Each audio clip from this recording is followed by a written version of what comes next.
Centuries later, the Catholic Church established a day to honor all the Christian martyrs who had been killed, and called it All Martyrs' Day, also known as All Hallows' Day.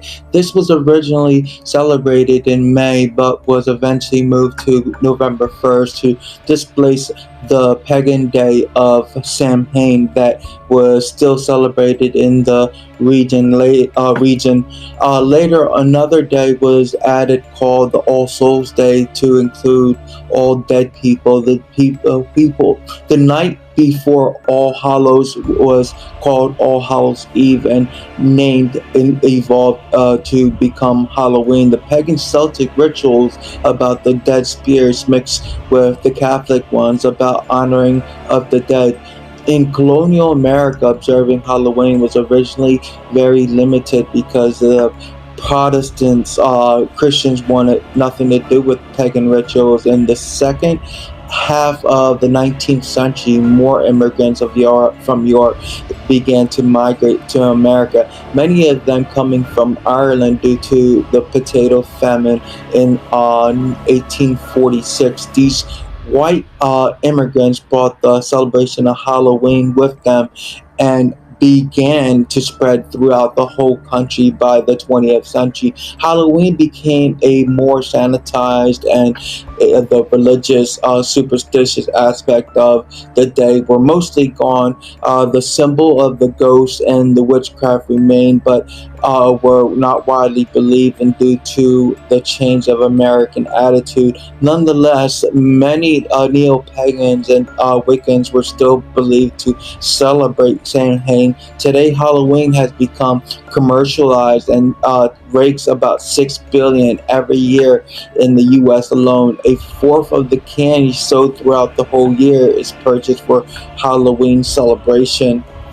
It is clear that Halloween is the day that evolved over time, incorporating many different elements and cultures, mostly pagans, into it. The practice of dressing up in costume originated the fear of ghosts roaming on Earth on Halloween. The Celts believed that someone who wore a mask or costume, then the ghosts might not recognize them as humans. To prevent ghosts from coming inside their homes, they used to leave food outside for roaming spirits to eat.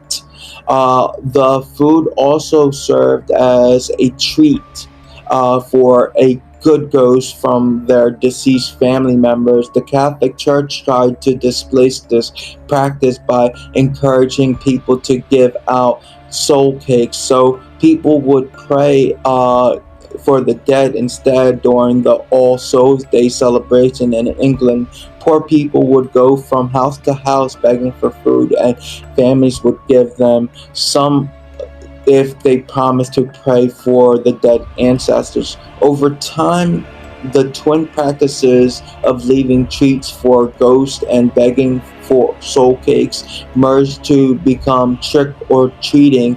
The trick was the added the people that began threatening others if they do not give some treat, and the trick will be played on them through some mischief act. The jack-o'-lantern originated from the practice of carving scary faces into turnips or pumpkins and leaving them outside outside of the house to scare away the ghosts. The game of bobbing for apples originated from the festival of Roman deity of Panoma, was a symbol is the apple. There were many other customs and superstitions associated with Halloween that have died out with the passage of the time. I'll see you in the next video. Assalamu alaikum.